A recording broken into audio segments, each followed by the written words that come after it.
Hello, my name is Rich Howard, owner of Architectural Builder Supply. This video is to bring you a closer look at the Adams Rite number 4510 series standard duty economy dead latch. This is probably the most common piece of Adams Rite hardware that exists. This standard type of dead latch that you're going to see on millions of aluminum storefront installations is where you're going to find this. Why is it so ubiquitous? Well, it's standardized design for use on aluminum doors. It's high quality, meaning that it's not only high quality because I'm partial to Adams Rite, but because it's certified grade 1, that's a million life cycles. And it's very economical in cost, and you're going to be able to make it work on your hollow tube type construction aluminum storefront doors. Okay, so this is going to feature the latch, the deadlocking tab, which of course will prevent tampering.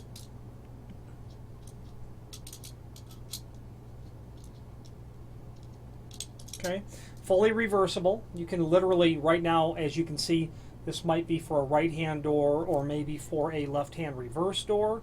You could, and there is a video below this detailing how to change the hand of this item. Indeed, reversing instructions. That's simply done by removing this screw, carefully removing the retaining plate, the springs, removing the latch, pulling it out, flipping it over, putting it back in, and then reversing it. Again, there's a video below this video showing the detailed reversing instructions. Dogging this open, certainly very possible and done every day. The front door of your favorite coffee shop, when you go in, if you take note, that latch will be automatically sticking in most likely. That's because they've dogged the unit open when they arrive in the morning. With your cylinder or with a thumb turn, when you turn the thumb turn or the cylinder and hold the bolt retracted, or really what you're doing is from the inside of the door depressing the push paddle or the thumb turn to keep the latch back. You take the key cylinder and then you rotate it such that these prongs right here get pushed down and over, and while it's difficult to do that with my hand, it will keep the latch retracted. When I push that item over far enough, you can see that these are no longer flush.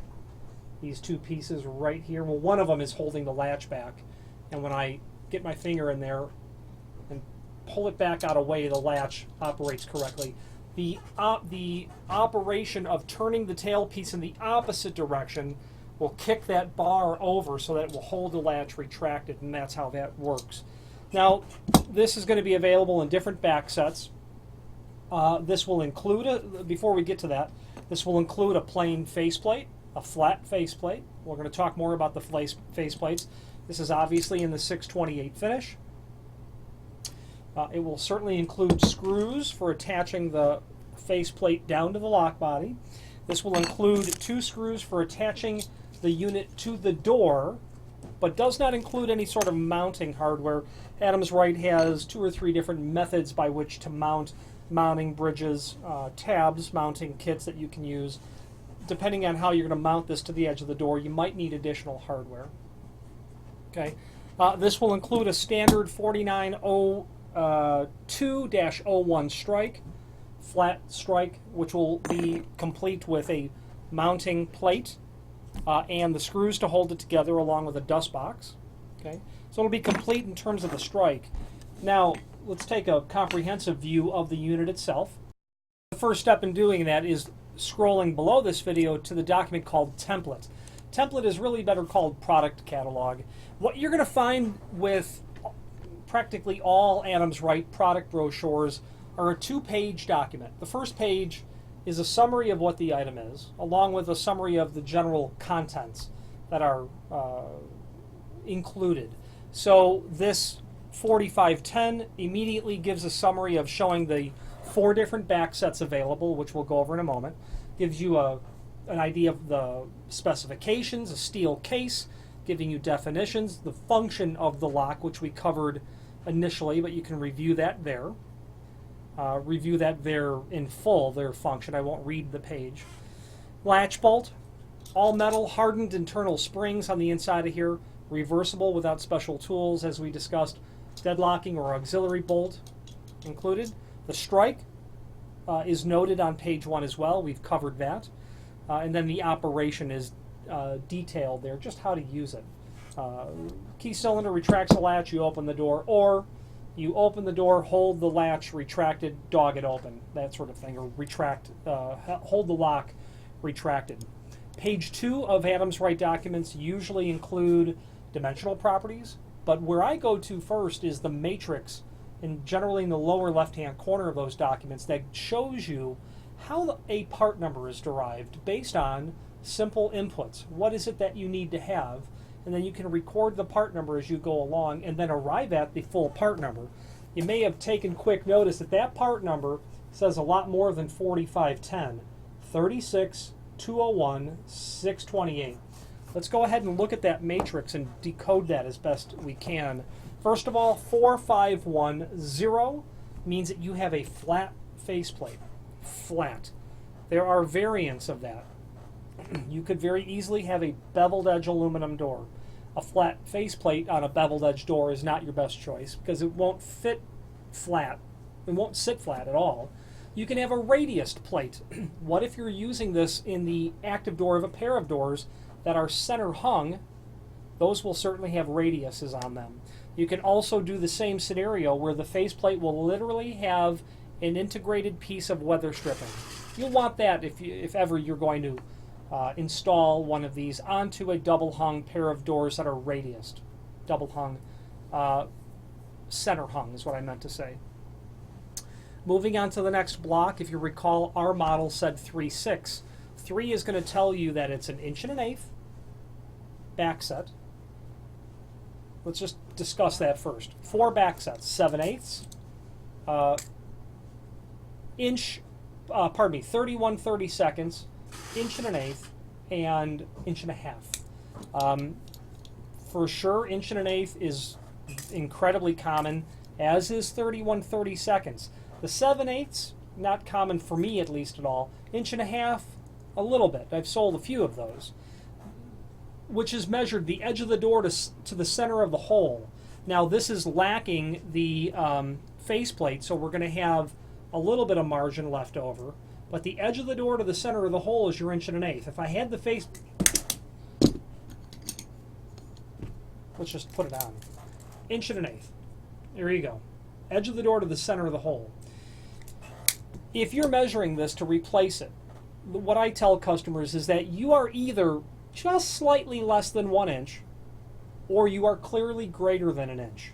And if you're greater than 1 inch, is it a little over or is it a lot over? That's either 1.1 or 1.5. Now, if you're just less than 1 inch, is it just basically so close to 1 inch that you can't tell the difference? That's 31 32nds. But if it's 1/8 of an inch, obviously shy of 1 inch, then you've got 7/8.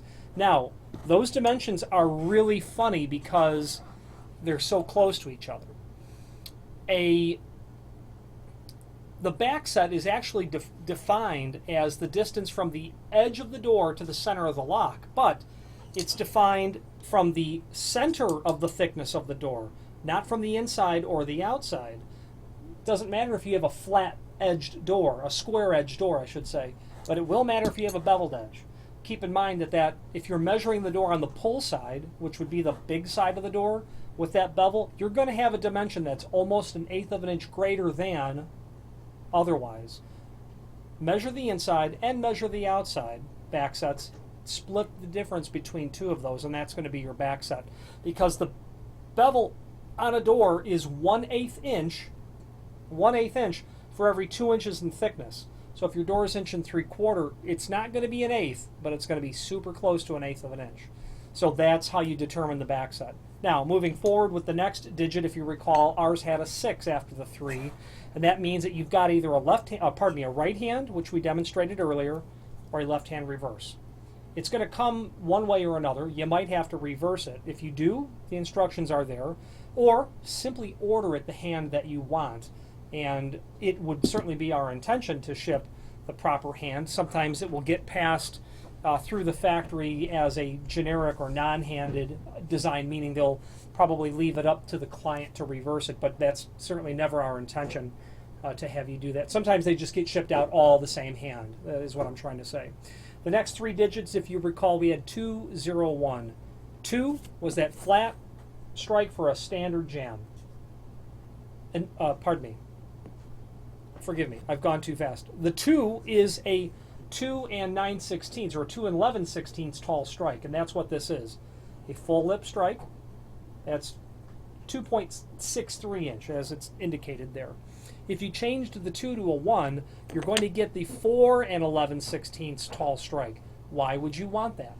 You would want the bigger strike if you were converting a deadbolt type Adams Rite lock to this dead latch. You'll have a long slot cut out, and it would be handy if your strike was big enough to fill that whole void.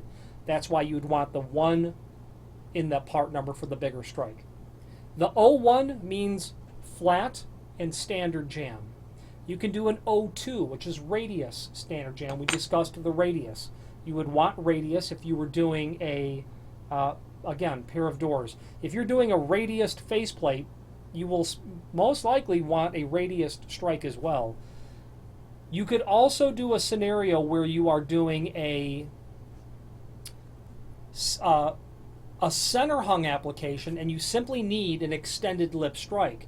This is based on a standard jam, as it's called there in the matrix. That means that your door has an inset, if any, maybe 3/32 of an inch. From the pull side of the door, as you run your hand over the face of the door and frame, the door is pushed in just a tiny, tiny amount. However, let's imagine that you are doing center hung, single or double doors, whatever the case is. You're going to need a lip length that is extended. The 17 would be appropriate for a center hung installation where your frame, your aluminum frame, was 4 inch deep. You could also go with a 4.5 inch jam depth. Now, if you search for the 4902 strike, you will see from its product catalog that you can get these in a lot of different extended lips. So you might have to order off the menu, so to speak, for your extended lip. And that's how you would go about getting it. And that's where the XX comes in with the other lip lengths. You would need to XX and then define the lip length. Finally, 628. You're going to have 3 finishes. 628 for clear anodized aluminum, 313 for dark anodized, dark bronze anodized, 335 for black anodized, and all that's on an aluminum base material. Okay. The rest of that page will show you graphically the installation requirements. It will show you the dimensional properties necessary to get the unit installed on the door. So you're either going to be starting from scratch or you're going to be modifying or starting from somewhere, but those are the dimensional properties you have to start with. Now what you'll see there is a reference under the installation column in the upper right hand area, how you'll see a hole in the back inner tube of the door itself, and these are the included screws for attaching through here and here.